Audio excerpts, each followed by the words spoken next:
In this video series, I will share with you exactly how I was able to take a store from $0 to $1,000 a day in revenue profitably. So everything will be shared: product research, store creation, ads being launched, and what's even crazier is that even the winning products will be revealed. And by the way, I managed to find a couple winners live.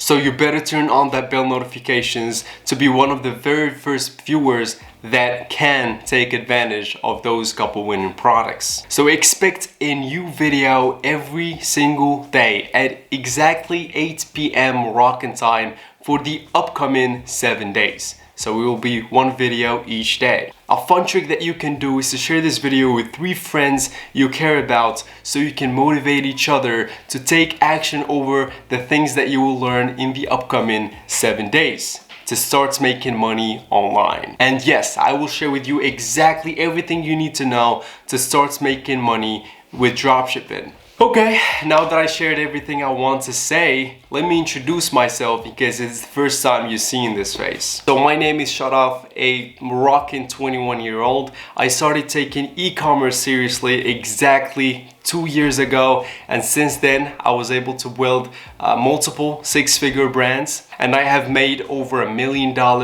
in total revenue throughout these couple years. And most importantly, I managed to build strong brands, sustainable passive income streams that make me money every single day. I like to call them money machines because they literally enable me to be anywhere I want with whomever I want. Like, I've been traveling around my country for the last 6 months and I'm absolutely loving it. So see you guys tomorrow at exactly 8 p.m. Moroccan time so we can start doing our product research, and yeah, stay tuned. Peace out.